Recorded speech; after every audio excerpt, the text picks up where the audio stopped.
Merry Christmas. Praise God. We thank the Lord that finally the Christmas is with us after a whole year. The Lord has been there, gracious. Najua tumepanda milima, tumeshuka mabonde, but by the grace of God, we have come this far. Na Mungu amekuwa mwaminifu. Praise the name of the Lord. Na kwa hivyo tunashukuru jina la Bwana kwa sababu ya neema yake na baraka yake. This morning, I want us to share what the Spirit of God has put in my spirit through the Word of God. Ya kwamba nikaweze kushiriki nasi katika msimu huu ambao ni wa Krismasi. There is something very powerful and very important that happens or we are reminded about in the times of Christmas. Many people would focus on some other things, but I want our focus to be on the very true and right thing that God intended and started during the Christmas season. The birth of Christ, what did it bring? And so we are going to see from the Word of God in the book of 2 Samuel chapter 6. 2 Samuel chapter 6, you can put your finger there. That will be our main text. Tutaweza kushiriki kutoka verse 1 to verse 23. If you remember that last week, we also tackled the same passage, but along, I mean, when I say the same passage, I mean we have been tackling longer passages. We did 2 Kings 7, 1 to 20 last week. And so today we are doing 2 Samuel chapter 6, 1 to 23. And we are going to see what it means about the Merry Christmas. Sometimes maybe you're thinking and asking yourself, how does Christmas relate with the Old Testament in 2 Samuel? But we are going to see together what is the relationship between 2 Samuel's story, the passage that we find there in chapter 6, and the story we have in the New Testament in the book of Matthew chapter 1. And so we are going together to learn deep things about the word of the Lord. Remember that you can only rise as high as you understand the word of God. Because the word of God is what God is to us here on earth. If you don't know the word of God, you will have less experience of God. Hautakuwa unaona Mungu katika njia nyingi kwa sababu yeye Mungu ameachia wanadamu, amewaachia neno. Kwa hivyo if you don't have the neno, kutakuwa na shida kubwa. Kuna miujiza utatarajia lakini kwa sasa haipo. Some people read the book of Acts na wanauliza, Mungu ambaye alikuwa anafungua bingu, anaangusha roho wa Mungu, Peter anasimama, watu 3,000 wanaokoka, wanaomba wakiwa katika cell, milango yote ya prison inafunguka. Unakuta mpaka mtu kama Saul anabadilishiwa kwa barabara on Damascus way, watu wanaclaim hii miujiza iko wapi? But I want to bring to your attention to tell you that the disciples did not have the Bible. What they had was just the Old Testament. Hawakuwa na the New Testament. Na kwa hivyo njia ya roho wa Bwana kuonekana na njia la kanisa kufanyika lilikuwa kupitia kwa miujiza na ishara. Lakini kwa sasa the ishara na miujiza ile itatendeka, it is limited to the word of God. Praise the name of the Lord. Because the word of the Lord is the measure of whether this is genuine or it is fake or it is from the demons. Utajuaje kama huyu nabii ni wa ukweli, kama hii miujiza ni ya ukweli? Ni kupitia kwa neno la Mungu. The more you know the word of God, the more you love, the more you engage with the word of God, the more revelation, the more manifestation, the more the move of God. But the less the word of God, the fewer and the weaker the kind of Christian life you will enjoy. Praise the name of the Lord. And so wapendwa, tunahitaji kuelewa neno la Bwana ili tukaweze kukamilika katika safari zetu, katika mienendo yetu na katika maisha ambayo Mungu ametupatia. I want to share about his presence is enough. His presence, uwepo wake unatosha. His presence is enough in our lives. Uwepo wa Bwana umetosha katika maisha yetu. Let's read together the book of 2 Samuel chapter 6 and verses 1. The scriptures would say this: David again brought together out of Israel chosen men, 30,000 in all. Verse 2 says, if we can do it quickly. He and all his men set out from Bala of Judah to bring up from there the ark of God, which is called by the name of the Lord Almighty, who is enthroned between the cherubim that are on the ark. Verse 3 says this: they set the ark of God on a new cart and brought it from the house of Abinadab, which was on the hill. Uzzah and Ahio, sons of Abinadab, were guiding the new cart. Verse 4 says this: with the ark of God on it, and Ahio was walking in front of it. Verse 5 says this: David and the whole house of Israel were celebrating with all their might before the Lord, with the songs and with the harps, lyres, tambourines, sistrums, and cymbals. Verse 6 says this: when they came to the threshing floor of Nakon, Uzzah reached out and took hold of the ark of God because the oxen had stumbled. Verse 7 says this: the Lord's anger burnt against Uzzah because of his irreverent act. Therefore, God struck him down and he died there beside the ark of God. Kufikia hapo, ikiwa imesimama tu hapo, I want to explain something. The ark of the covenant have been away outside Jerusalem for long enough. 20 years. Haijawahi ingia Jerusalem. Imekuwa kwa mzee anaitwa Abinadab, who is the father of Uzzah and Ahio. David is now the king. He says, I must now go for the covenant and bring it home in Jerusalem. And now there is a new cart that is carrying, and it is being pulled by oxen. Ng'ombe dume ndio wanaivuta. Imewekwa katika ile gari ambao wanavuta. Iyo saduku ya agano, the ark of the covenant, imewekwa pale. And now on the way, wanaongozwa na vijana wawili wa yule mtumishi wa Mungu ambaye ilikuwa imekaa kwake 20 years. Abinadab, vijana wake ndio wako mbele. Now they get to a point, yule dume wakipiga kona mahali fulani, akateleza, naye Uzzah akakimbia kuokoa saduku lizianguke. Naye Mungu akakasirika kwa sababu Uzzah hakuweza kujitakaza ili ashikilie lile saduku. Mungu akamgonga, akamuua. Tumefika hapo. Are we together? Praise the name of the Lord. Then in verse 8, the word of the Lord says this: then David was angry. Amekasirika. Kwa nini? Then David was angry because the Lord's wrath had broken out against Uzzah. And to this day, that place is called Perez Uzzah. Perez means breaking out against. And so David called that place Perez Uzzah. The Lord have broken out against Uzzah, amemuua. Verse 9 says, David was afraid of the Lord that day and said, how can the ark of the Lord ever come to me? Kama inaua watu kwa barabara, ikifika nyumbani si hata mimi ni mazishi. So he was very afraid. So what happened in verse 10? He was not willing to take the ark of the covenant to be with him in the city of David.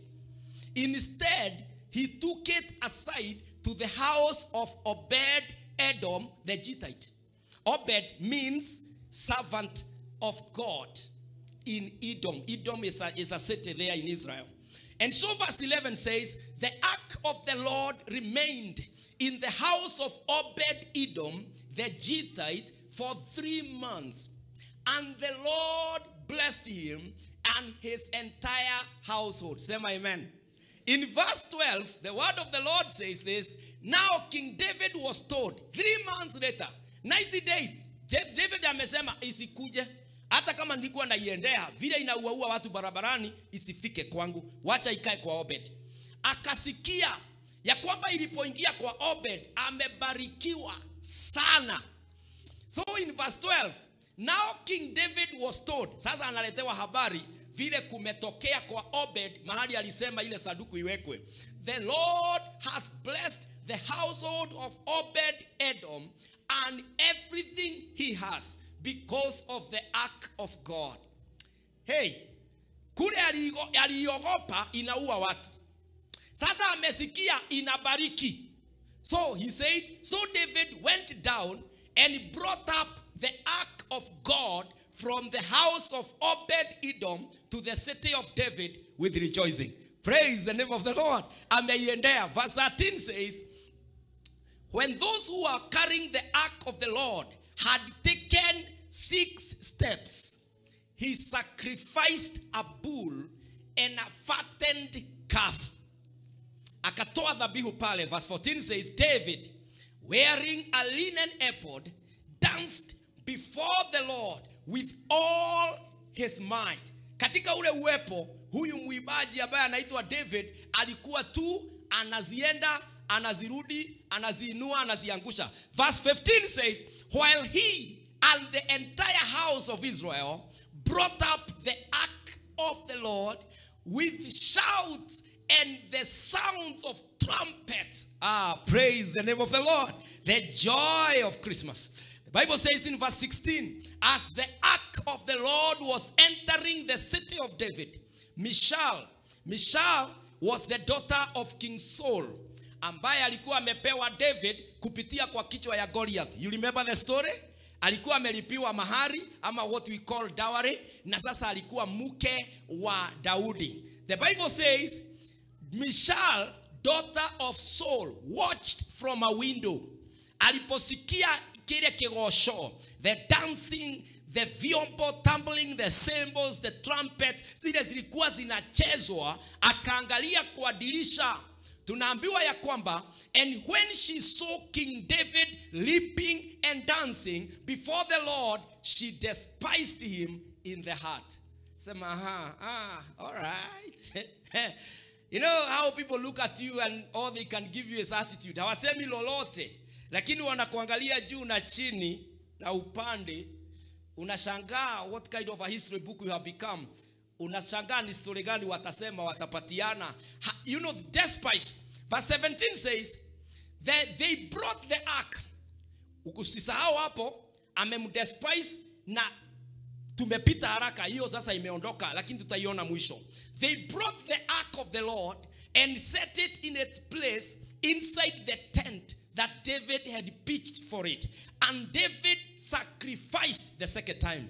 David sacrificed burnt offerings and fellowship offerings before the Lord. Praise the name of the Lord. Verse 18 says, after he had finished sacrificing the burnt offerings and fellowship offerings, he blessed the people in the name of the Lord Almighty. After sacrifice, after giving, he blessed all the people. Then verse 19 says, then he gave a loaf of bread, a cake of dates, and a cake of raisins to each person in the whole crowd. Look at that. He gave David, a giving man and the king who gives. Then he gave a loaf of bread, a cake of dates. Kumbuka, amepeana sacrifices. Sasa anapea watu. He gave a loaf of bread, a cake of dates, and a cake of raisins to each person in the whole crowd of Israelites, both men and women. And all the people went to their homes. Kila mtu amebeba kitu kutoka kwa mfalme. Verse 20 says, when David returned home to bless his household. Praise the name of the Lord. Ya kwamba wakati alimaliza kubariki watu, akarudi nyumbani. All men go home.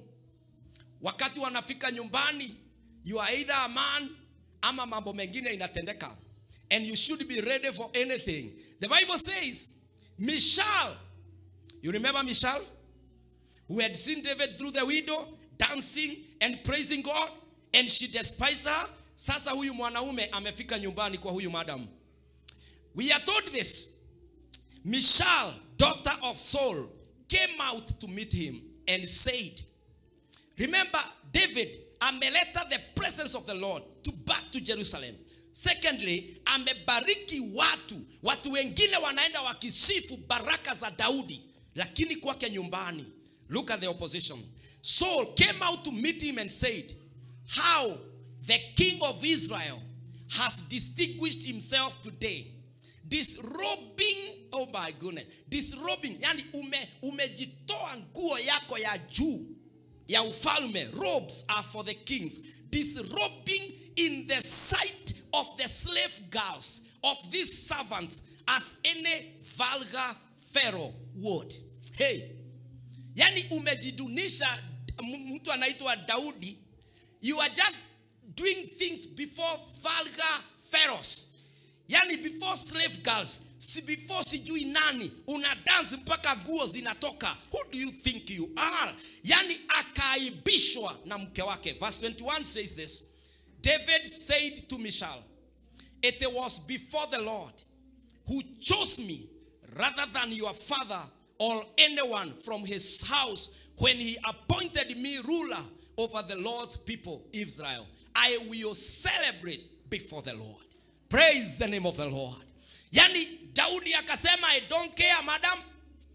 All I know is that I don't even deserve to be a king. If kings were to be elected in the normal way of Israel, kijana wa Saul ndiye alistahili kuwa mfalme. Mimi nilichaguliwa nje ya kifalme. And so I know who I am today is the choice of God. And so I celebrate. Akaanza kudance kwa nyumba yake. Na tunaambiwa verse 22. He said this, I will become even more, hey, undignified than this. And I will be humiliated. And I will be humiliated in my own eyes. But hata kama itagarimu mimi niaibike, I allow it to happen. I will be humiliated in my own eyes.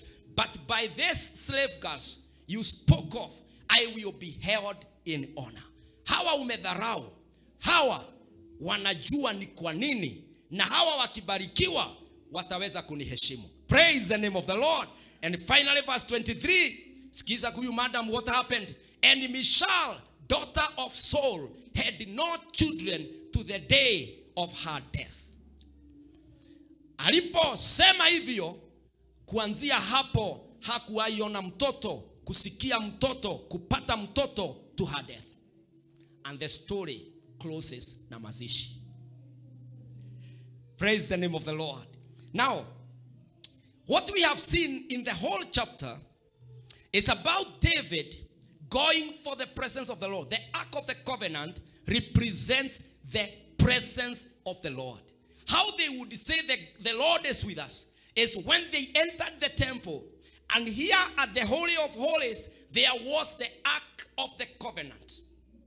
And the Ark of the Covenant was a symbol that God is with us. This is why David would not be comfortable in Jerusalem when God was outside the city. And so, the word of the Lord, I want us to share in a brief way. What should you do to achieve the presence of God? Because we need the presence of the Lord. What should we do to achieve the presence of the Lord? Ni nini tunastahili kufanya ili uwepo wa Bwana uenende pamoja nasi? The word of the Lord has told us in verse 1 to verse 5, desire him. Desire him. We have been told in verse 1 to 5 that David went to look and to bring the Ark of the Covenant to come back to where he was. Desire the presence of the Lord. Praise the name of the Lord. What does the word of the Lord tell us about the presence of the Lord? That desire. How can we attract the presence of the Lord? How can we keep the presence of the Lord? One, it is through the desire to have the presence of the Lord. Jesus said this in Matthew 11 and verse 28. Yesu mwenyewe alisema hivi wakati alikuwa anaongelesha watu, mitume na wale wengine. Akasema hivi in Matthew 11 and verses 28. Come to me, all you who are weary and burdened, and I will give you rest. come to me, all you who are weary and burdened, and I will give you rest. Kujeni Johni kwangu. Kindly, my screen is off. Akasema Johni kwangu nyote, nami nitawapumzisha, nami nitawapa pumzisho. Come to me. Desire. David is going for God. Jesus is saying, come to me. Praise the name of the Lord. The desire ya kwamba tutaweza kupata ule uwepo wa Mungu. Jesus would keep saying that in Matthew 7 verse 7 to 8. Desire me. How do you desire me? By spending with me. Ask, it will be given to you. Seek, you will find. Knock, and the door will be opened to you. Why? In verse 8 it says, for everyone who asks receives. He who seeks finds, and to him who knocks the door will be opened. Praise the name of the Lord. When you desire God, you will pray. When you desire God, you will bring your burdens to him. That is why Jesus says, I know kuna mizigo mumebebana nayo. Jooni kwangu mulio na mizigo na munao subuka, nami nitawapumzisha. David knew that without God, I'll carry my burdens. David knew that without God in Jerusalem, without having God with me, hata nikianzisha vita nitashindwa. And so this man of God said, presence of God, I desire it in my heart. Praise the name of the Lord. So inue mkono mbele za Bwana umwambie Mungu, I desire your presence in this season. I desire your presence in the name of the Lord. Baba yangu, we desire you. We desire your presence like it was in the days of David when he would go all the miles to Kiriath to bring, oh God, that ark of the covenant for the presence of God to be with him. This is what God we desire. The lowly spirit of God in us. The presence of Christ in us. In the name of Jesus. Lord, we desire you. In Jesus' name we pray. Praise the name of the Lord. We desire. This is why Christmas had to happen, for the presence to be with his people. Praise the name of the Lord. The birth of Jesus. The second thing, what you should do so as to maintain, to have, to attract, after you have desired the presence of God, you must walk in righteousness. Praise the name of the Lord. You must walk in righteousness. The word of the Lord has said in verse 6 through 10, in 2 Samuel 6, mahali tumesoma, verse 6 to 10, imesemekana ya kwamba Uza, mahali ambapo the ark of the covenant ilikuwa imekaa kwao for 20 years kwa Abinadab baba yao, na Uza walikuwa wanatumika pale. Maandiko imetuambia ya kwamba when they were transporting it, Uza forgot to keep guard of holiness. Na akafikiria, kwa sababu nimetembea na Mungu for 20 years, nikimuona kwa nyumba yetu ya kwamba tutaweza kuenenda pamoja. And Uza lost the guard. Uza lost the consciousness that God is not a respecter of persons. Praise the name of the Lord. Na wakati alikimbia kushika ile saduku, hakukumbuka ya kwamba if you are not a high priest, haustahili kuminister before the ark of the covenant. The people who would carry the ark of the covenant must come from Levites. Dio walibeba, na ikifika kwa hekalu, the only person who could access the ark of the covenant was the only high priest. Praise the name of the Lord. And Uza is here saying, oops, wacha nishikilie. Anakimbia kushikilia, hakubuki. And so God does not compromise in righteousness. We have been called to pursue righteousness. The presence of the Lord. When you desire the presence to have the Lord, you must watch your life. Or this man called Uza died as he saved the situation. Don't be ignorant of God. Maintain the standard of God throughout without compromise. Praise the name of the Lord. Do not lose your guard. You know, David feared the Lord and had been remorseful despite being a great sinner. This man David alikuwa pale na hakukimbia kushika, na yeye alikuwa mfalme. Kwa sababu David, hata kama tunamuona amechanganyika sana na dhambi, he was a remorseful person. There was no given moment alijiona ni mimi. Na unajua kiburi kitatuua. The Bible says this in Matthew 6 and verses 33. Matthew 6 and verse 33. The word of the Lord says this. Inasema, but seek first his kingdom and his righteousness, and all these things will be given to you as well. Seek the kingdom. Utazidi ukiangalia. But seek first his kingdom and his righteousness, and all these things shall be added unto you. Wachana na all these things. Seek his face. Seek his presence. Seek his face. The Bible says, seek ye first the kingdom and his righteousness. Praise the name of the Lord. Before you go to things, before you want to prove whether you are with God by what is going on and the things you have and the things you don't have, first of all ask yourself, am I in righteousness as I walk, as I believe, as I call, and as I serve the Lord? How about our righteousness? Suinue mkono mbele za Bwana, utubu kila dhambi ambayo umeiona kwa maisha yako na unaienzi, unaitenda. Mwambie Mungu nisamehe, Mungu nisaidie. I don't want to die like Uzzah, ambaye alikimbia to save the situation. The way I think my money can save the situation, that my voice can save the situation, that my preaching can save the situation. I first of all has, my God, to work on my righteousness. My God and my Father, your presence demands righteousness. Help us, oh God. In Jesus' name we pray. Praise the name of the Lord. The third thing that you will do, or that will happen when you attract the presence of the Lord, is that you will partake his presence for blessings. Praise the name of the Lord. Partake his presence for blessings. Wakati uwepo wa Bwana pamoja nawe, kuna mambo huwa yanatendeka. Kuna mambo huwa yanatendeka. In the Bible says, wherever we read in verse 11 through verse 12, wakati David alisema hili saduku la agano lipelekwe kwa mtu anayeitwa Obed Edom.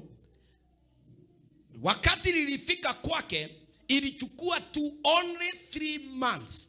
Na tunaambiwa ya kwamba within 3 months, Obed ambaye hakuwa anajulikana, alikuwa amejulikana kwa sababu ile baraka ilinyesha kwa Obed. Praise the name of the Lord. You cannot walk with God and you maintain the same standard. It cannot happen. Praise the name of the Lord. Wakati umetembea na Bwana, maisha yanabadilika. How? Uliza Obed Edom. Utakuta ya kwamba within 3 months, mambo hata taarifa zilikuwa zimefika kwa mfalme katika ikulu ya kwamba mahali uliweka lile saduku, 3 months maisha imebadilika. Praise the name of the Lord. Ya kwamba kuna mambo yanatendeka wakati unatembea na uwepo wa Bwana. Praise be to God. Ya kwamba wakati umeitisha uwepo wa Bwana, maisha yako haitakuwa vile. The Lord shall change your life. Obed Edom alibadilishwa katika maisha yake, akajulikana in the neighborhood. Maandiko imesema in everything and by everyone in everywhere,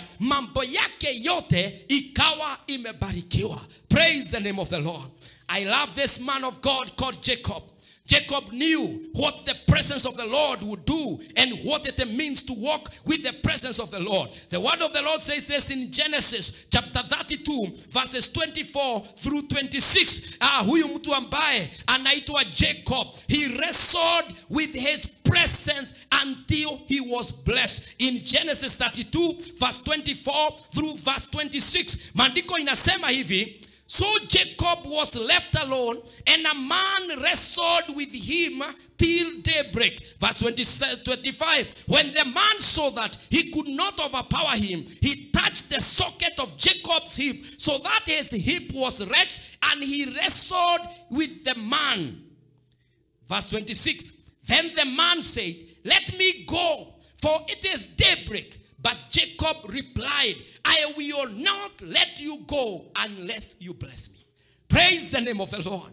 It is about struggling. It is about wrestling. It is about holding on God. Saying, God, if I miss your presence, I will be nothing. I cannot achieve. I know I'm speaking to people ambao walianza safari kitambo, walianza safari ya masomo, tukaanza safari ya kuoa, tukaanza safari ya uponyaji, tukaanza safari ya kuapply for visa, tukaanza safari ya kununua, tukaanza safari, kila mmoja wetu yuko safarini fulani. But I want to tell you that even Jacob was on his journey kuelekea nyumbani, na akajua hata kama nitafika na nionane na my brother Esau na niko na utajiri wa kumpatia, it is not enough. Praise the name of the Lord. Akasema I require the presence of the Lord. Na wakati alikutana na Mungu namna hii, alimwambia sitakuachiliwa. Akagongwa hapa, tunaambiwa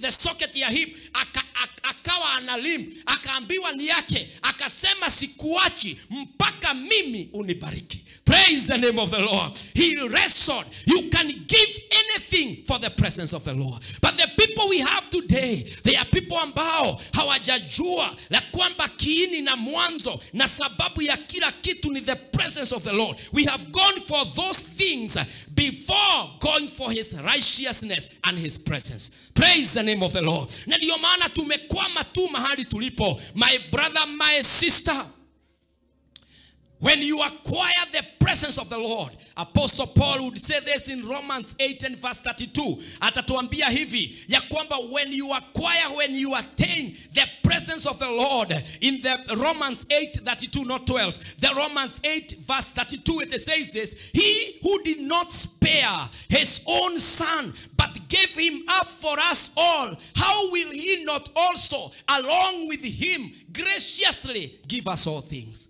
Praise the name of the Lord. When you achieve the presence of the Lord, wakati umepata Mungu moyoni mwako, hapo ndio utakoma katika vita ambavyo unapigana, katika ahadi ambazo hazijawahi kamilika. You are told in your company that promotions are coming. Sasa ni miaka mitatu, promotion never come. Na zikikuja unaambiwa ni za fulani. What is happening to yourself? Some of us are fighting even family battles. Wengine wanapigana na madhabahu yaliyoinuliwa katika ile familia, na hayo madhabahu yakatolewa dhabihu, and we know it. Lakini sisi kuja kuachilia kitu, hata kuleta title deed, kuleta logbook, kuja na kumwambia Bwana, I give you half of what I have, just like the way this tax collector was met by Jesus. Wakati presence ya Mungu iliingia katika nyumba ya Zacchaeus, Zacchaeus alisema, I am ready to give everything and even pay back kila kitu, restitution, I will do it. Ya kwamba uwepo wa Mungu unapofika.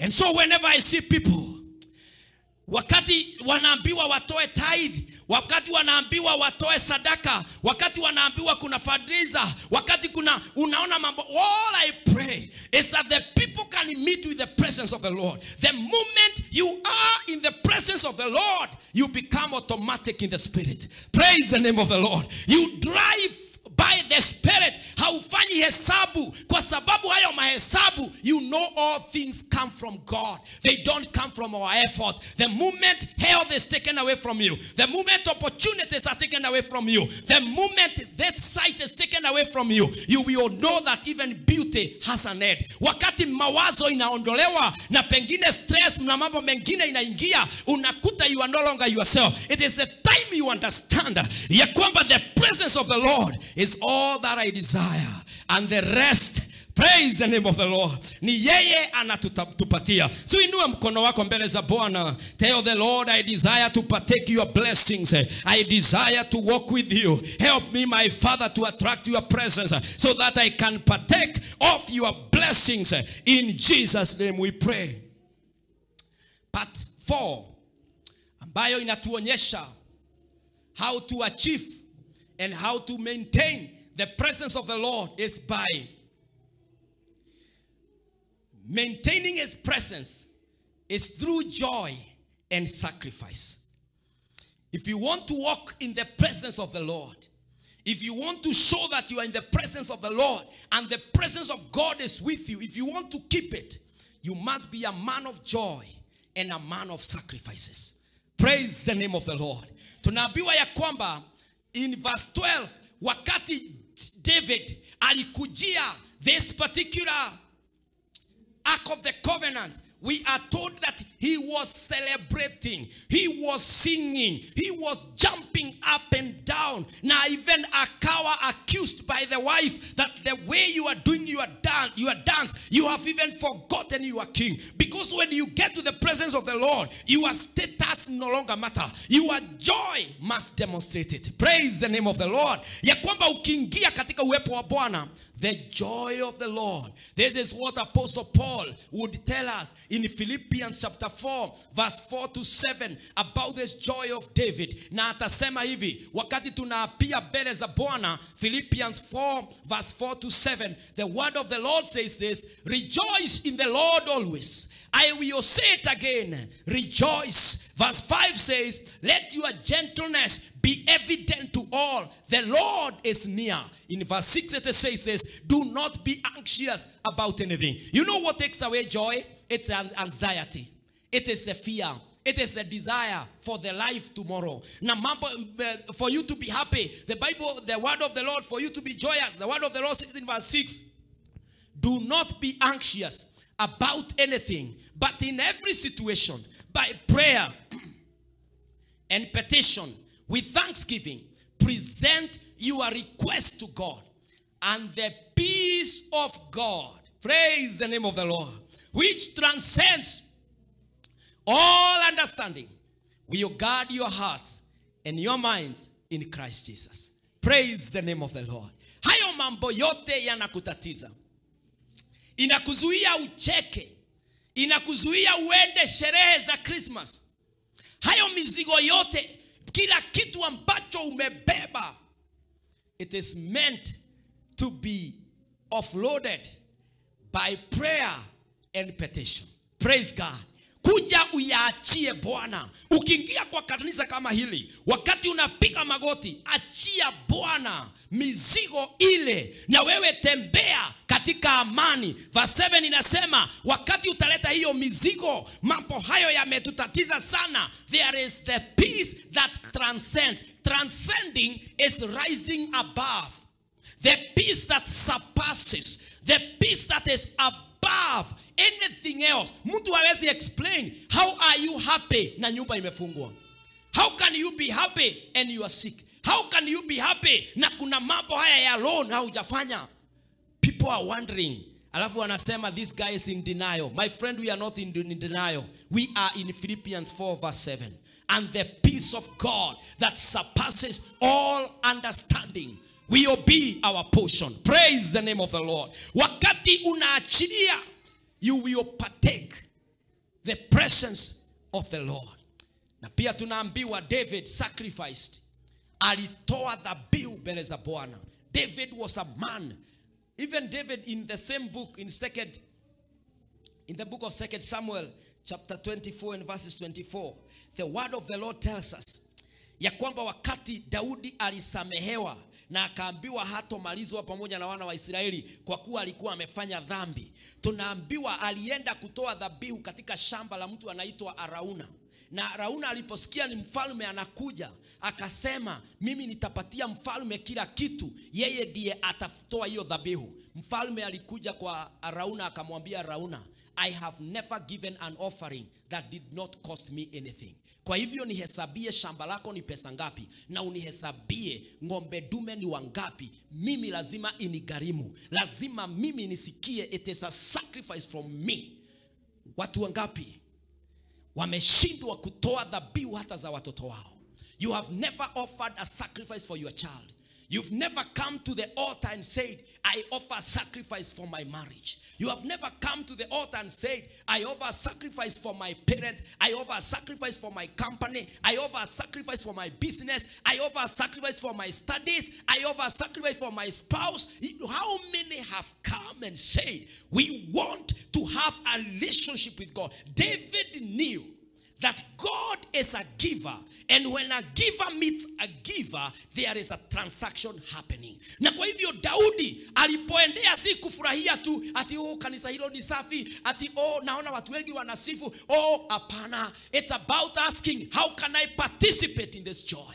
How can I be the next person? How can I partner with that ministry? What other camera is required in the live streaming? What other microphone is required? Mahali zinawekwa ni nini? Na ndio hapo unachukua hatua, unakuja kwa ofisi, unauliza pastor, I just don't want to appear in church. Alafu nasema it's a mega church, ni kanisa ya iko na mabasi yake, ni kanisa iko na ministry tofauti, mambo mengi ambayo tunajua kuhusu huduma. Kila mtu hapa tunajua makanisa, but what are you doing today? Because you have the opportunity to raise where you are, ndio ifike kile kiwango. David knew that the way to keep the presence of the Lord, the way to partake the blessings of God, is the way, the joy, and the way to sacrifice. Praise the name of the Lord. Na sijui kama mwaijua how peaceful it is when you give.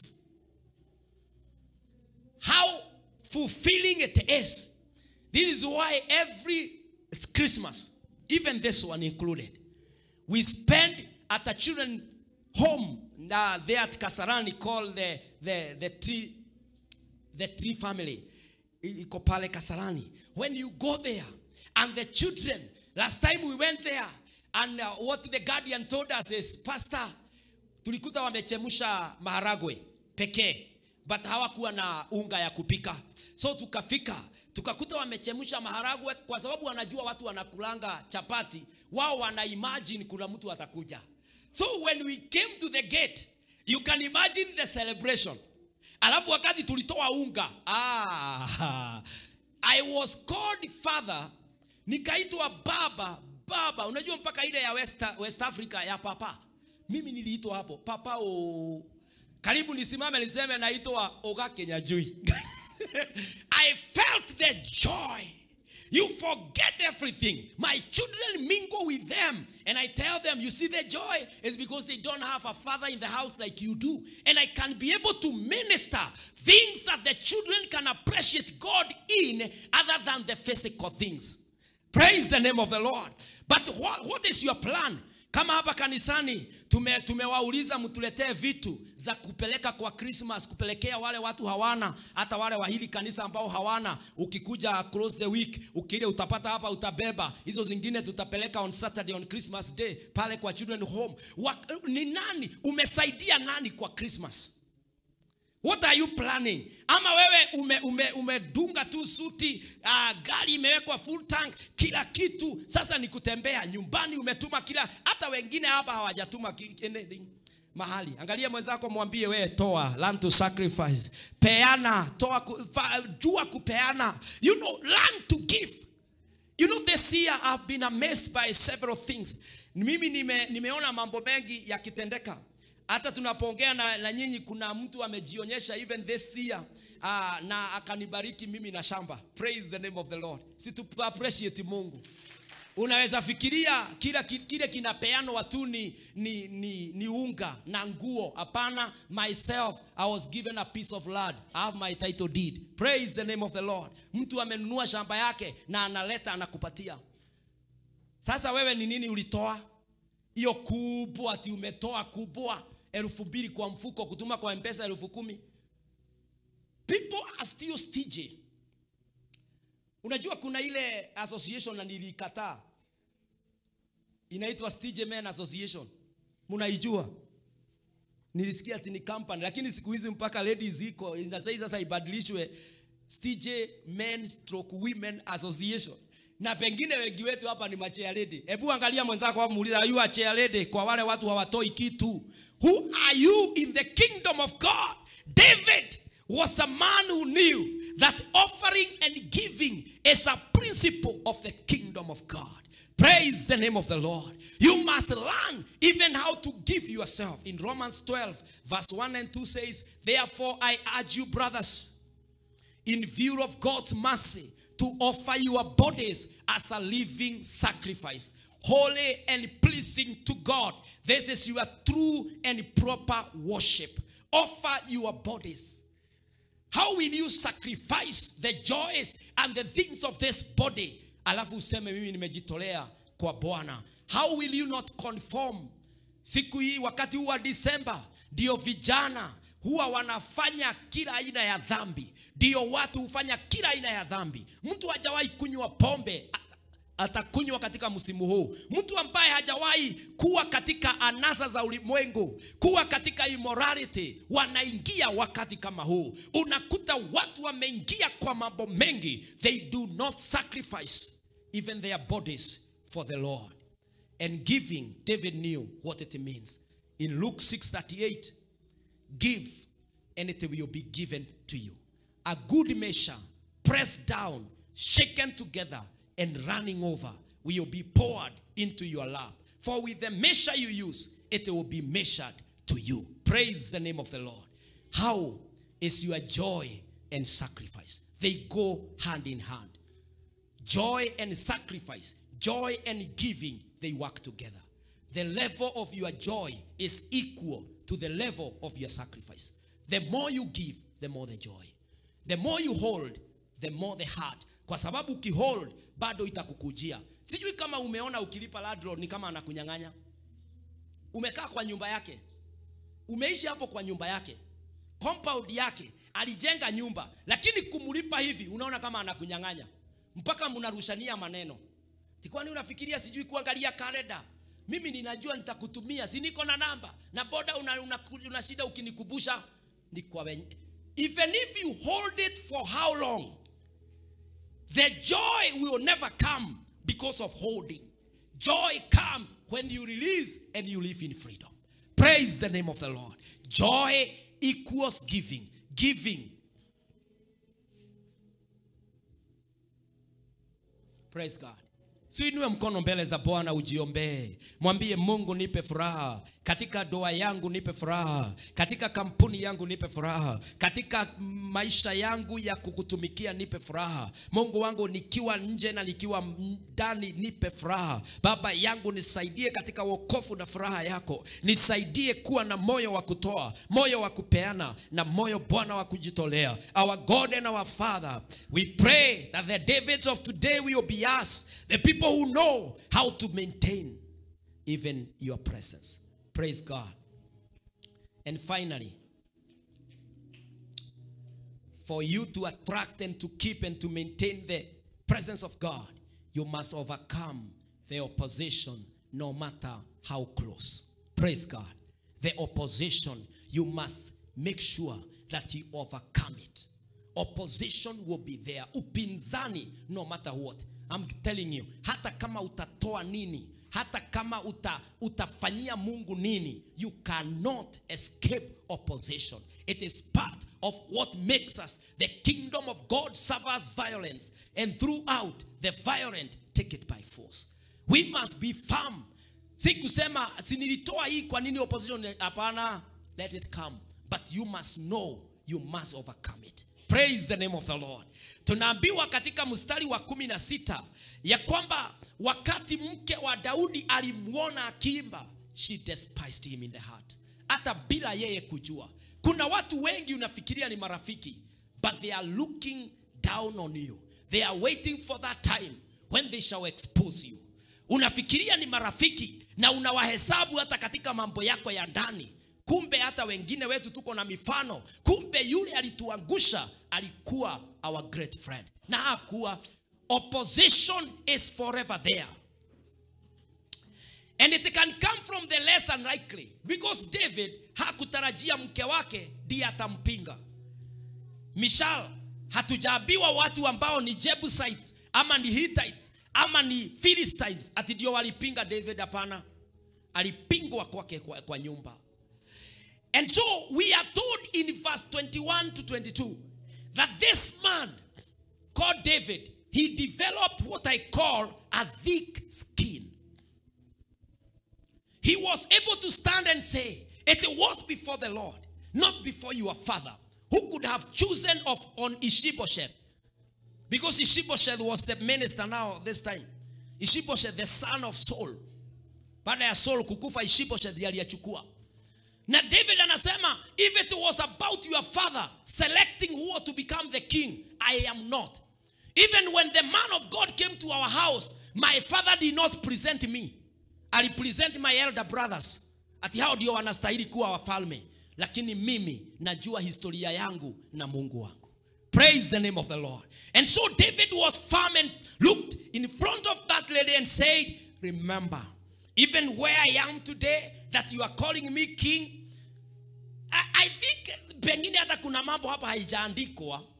Lakini kama sisemi kama ni mimi, but David nafikiria kuna lecture hapa haikushikwa, alijaribu kumwambia huyo madam. Alimueleza, do you know your dowry price was my life? Do you know I had to face Goliath, who had killed all the generals of the army of Israel, to have his head and bring it to your father so that I can have you as my wife? And you are still raising your neck, looking at me through the window and despising that God who has elevated your husband to become a king of Israel from nowhere. You know, David here knows how close, how I have walked with the Lord. Hakuna mtu anaweza kuniambia, niachilie, nitifanye, nikose, mimi nikubali. Praise God. We desire in the 21st century men and women who know their story and their journey in their faith. Watu wanajua wametoka wapi na Mungu wao. Sio watu ambao umekalia kiti kanisa, umekalia na mguu moja na huu mwingine uko nje. You want to run, you want to run, you want to run.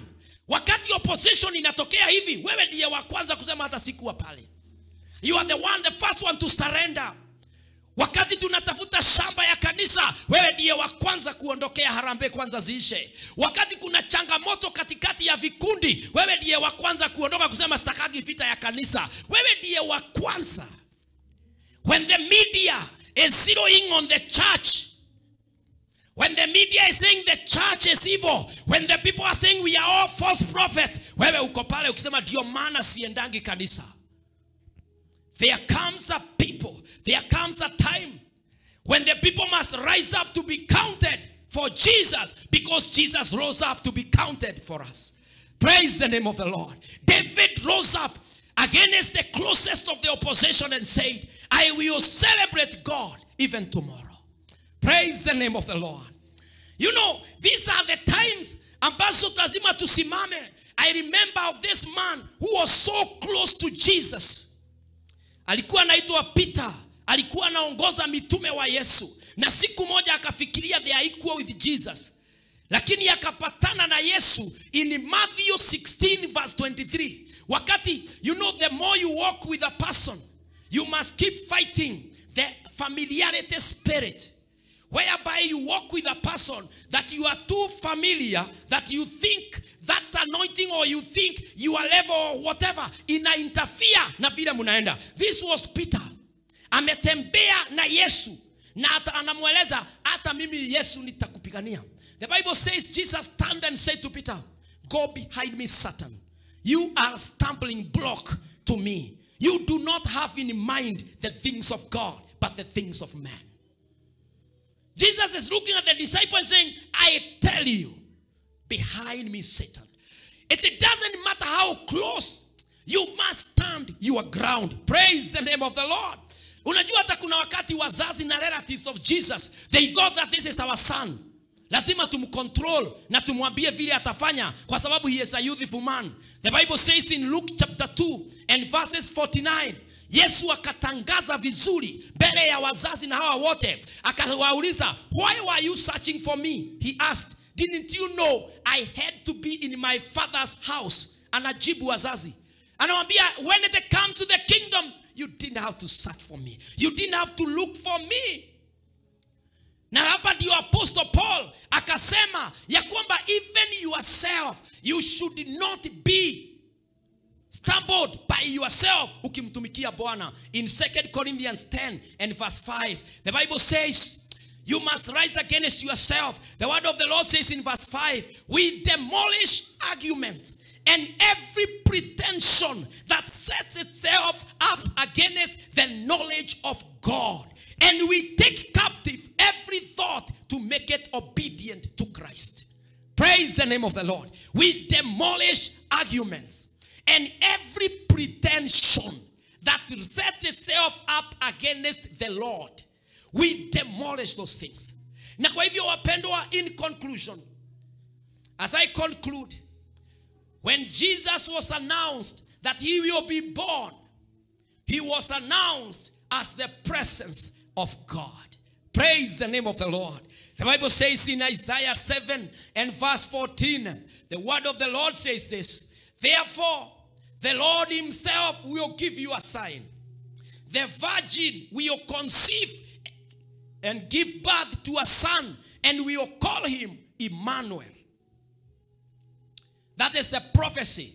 Ya kwamba uwepo wa Bwana utazaliwa, uwepo wa Bwana utakuwa pamoja na kanisa. Na ndio Matthew akatuambia in Matthew 1 and verses 23, when he is now quoting or he is connecting with Isaiah 7 verse 14, Apostle Matthew will tell us this way: the virgin will be with a child and will give birth to a son, and they will call him Emmanuel, which means God with us. Praise the name of the Lord. Christmas is about the birth of Emmanuel, God with us. Do you desire his presence? Because his presence is enough.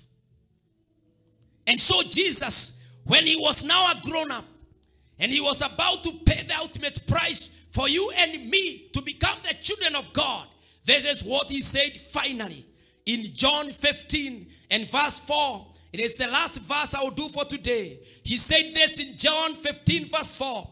Remain in me, and I will remain in you. That is the presence. No branch can bear fruit by itself. It must remain in the vine. Neither can you bear fruit unless you remain in me. Praise the name of the Lord. Remain in me. Abide in me. Settle in me. When you have brethren, when you have the presence of God, it doesn't matter what happened and what did not happen in year 2021. Because him who holds this year is the same God holding next year. Praise the name of the Lord. Remain in me, and I remain in you. And whatever you shall ask my Father in my name, he shall do it, because my Father and I, we are one. Praise the name of the Lord. And so, brethren, we must be charged this Christmas season. Now, useme, I desire, I require, I demand the presence of God in my life. Suinue mkono mbele za Bwana. Mwambie Mungu, I have been deficient of your presence. I have missed a lot in the past, Jehovah. Na nimeangalia watu, nikaangalia vitu, nikaangalia payslip, nikaangalia doa yangu, nikaangalia company, nikaangalia biashara, nimeangalia marafiki. But they are disappointment. My God and my Father, today I come back to my senses, and Almighty God, I make this decision today that I desire, I demand your presence in my life. Oh Jesus, I open my heart for you. I open my life for you. Walk before me. Walk with me, Lord. Uphold me. I desire to remain in you. This is my prayer. In Jesus' name we pray. Praise the name of the Lord.